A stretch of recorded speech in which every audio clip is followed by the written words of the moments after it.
Welcome back to Pittsburgh Today Live. We're in the kitchen this morning with Chef Chris Jackson of Six Penn Kitchen, a restaurant in downtown Pittsburgh, right at the corner of, you guessed it, 6 and Penn. Chef Chris has been here before to show us how he cooks with fresh herbs and vegetables from his rooftop garden at 6 Penn right downtown. And today he's here to show us something new that he's working on at the restaurant, Brunch. Welcome back, Chef Chris. Good to have you here. Yeah, great to be here. Great to be here. So Brunch, you haven't done brunch before. This is new. This is completely new. We've been doing it for a couple months now. We've always talked about it.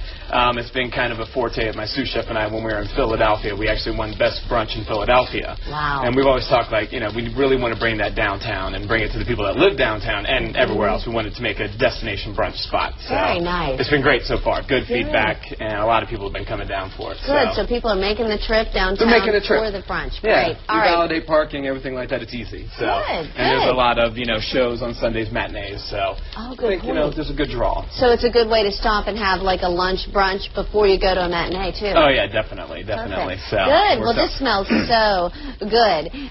Maybe not good for your diet, but if you're gonna I was going to talk about some options that you can do in case you have a resolution so that you want to lose weight, but you know it's all about portion control. So we can do things and we can cut it down and we can all exercise and you know we can eat what we want. Work it off. Good deal. All right, tell me what we're going to make today. All right, what I wanted to do was if you had bread left over in your house and you wanted to get entertaining and stuff like that. I know we had a lot of parties with the holidays, and now it's kind of slowing down. But getting ready for Sundays, what I'd like to do is to kind of prep things the day ahead and then be able to do them the next day. So leftover bread was kind of my theme today, and I'm going to do some things.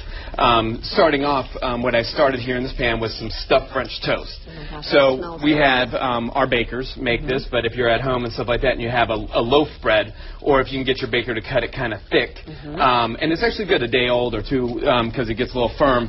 What I was doing just to kind of upgrade this a little bit was cut a little pocket in here, and I like mascarpone cheese. You could use cream cheese if you want, but this is just an Italian kind of more sweetened cream cheese. Okay. And what I like to do is just kind of stuff the French toast. So we can just have a piping bag. You can take a Ziploc bag, fill it, and snip off the end if you don't have a piping bag. And actually, I just fill that up a little bit.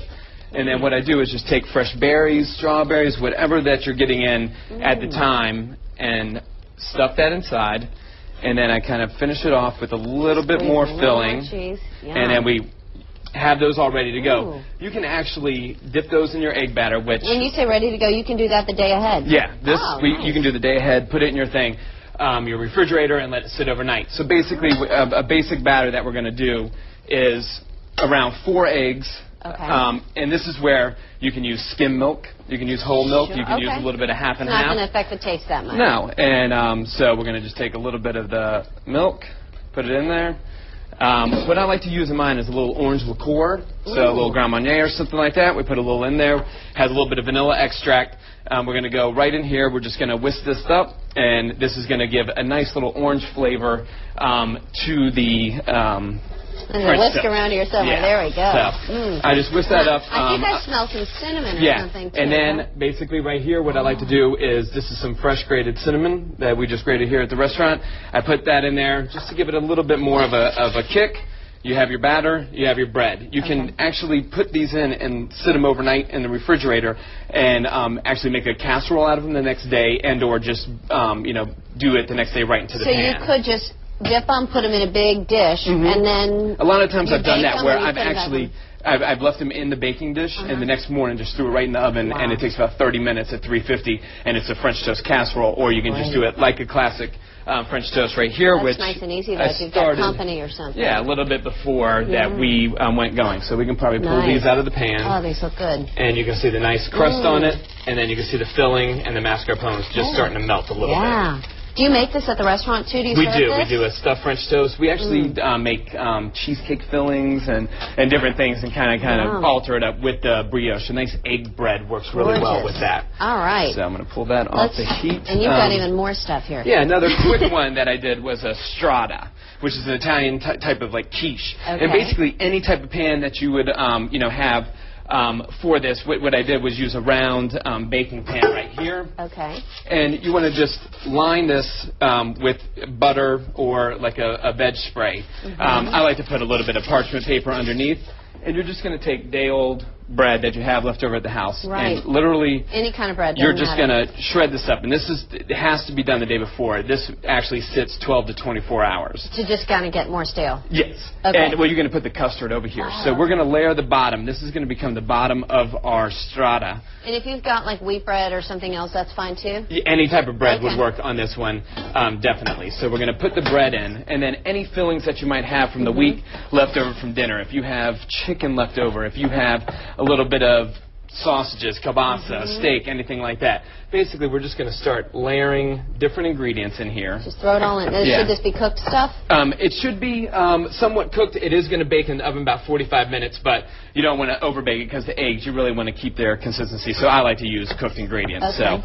So I got a little bit of asparagus that we had from our Eggs Benedict yesterday, a little bit of sausage from our brunch. So it's all really easy things that you want to throw together. And then I have a little bit of fresh goat cheese here from Firefly Farms. Is that a local place? It's right outside in Maryland, and it's kind of local. And what I do there is, this is the basic ratio that we use, which is just about 4 eggs per 2 cups of milk. And again, skim milk if you wanted to use, or all the way up to half and half, depending on whatever you were looking for. You're going to fill this up, and we're going to throw that right in. And how high do you want to fill it? Pretty much all? Just to cover the ingredients. Okay. And you'll see right here, like I actually added some potatoes and stuff. You can see the goat cheese, the asparagus, the sausage, and I just threw some diced up home fries that we had left over from brunch right on top. You cover that, you put that in the refrigerator overnight, and the bread absorbs that egg mixture. Next morning, right when you wake up, you just toss it in a 350 oven and let it go for about 45 minutes. It will start to get nice and brown and souffle up, and you're ready to go. So you have an easy brunch item for the next day. That's fantastic. Wow. And real quick on the last one, what I did was an apple brown Betty. Just a classic American cobbler that got brought over that had been going on for years. And basically what we're using is just leftover bread again and lightly toasting it. And all I did was just make a breadcrumb mixture out of it. Okay. And then take a little bit of ginger. So this sounds silly. Do you break up the bread then toast it? Or no, toast it then break it up? You know what I do is after I turn my oven off, I leave the door open and I just throw it in there and just kind of just lightly toast it. Okay. You could use your toaster, I'm sure, too. Okay. So, and then you just break it all up. Yep, little ginger, allspice, fresh grated cinnamon, just to kind of season it up, kind of like that apple pie type flavors going on in there, and then a little bit of brown sugar and granulated sugar. Okay. So we're going to put some of that in there just to coat these breadcrumbs. So in a little dish, I did them in individual muffin tins. You could do it in a baking pan, anything like that. What I did was just take a little bit of butter, and we're going to just line the inside of whatever dish you were going to use, little casserole, something like that. This is a nice little individual, size thing. You're going to take just whatever nice tart apples, like a Granny Smith. This is the funnest little tool that's really cheap in the store. It peels, slices, and cores your apple all at once. That makes it so easy. So all you're going to do is just take your apple, and you're going to toss your apples in here. I take a little bit of fresh lemon juice just to prevent the browning. And we toss that up, and then in your ramekin, you're going to take your layers of your bread down first. You're going to layer apple slices with your cinnamon filling on there. I take a little bit of fresh apple cider, and I wet it up just a tad, and then dot just a little bit of unsalted butter on top, and then you just layer again. So we're gonna go 3 layers on this. And you do okay. That was 1, 2, and 3. Yeah, and then I'll do another layer of the apples. Oh, okay. Do it again. And then I'll do another layer of the butter, and then another layer of the breadcrumbs right on top. And this, again, can be done Friday or Saturday, a day or two before. And then the morning of, everything's going in a 350 oven. And would you serve it in this? Or you take it out? I would take this warm with vanilla ice cream or something on top, and you have the container, and you can just eat it like just a bowl right there. So dessert. It's a wonderful brunch dessert. So you can garnish it any way you like. I'm trying every single one of these during the commercial. We'll report back right after this, and after we come back, we're going to tell you more about what a localvore is. Localvore. All right, stick around. We've got more right after this.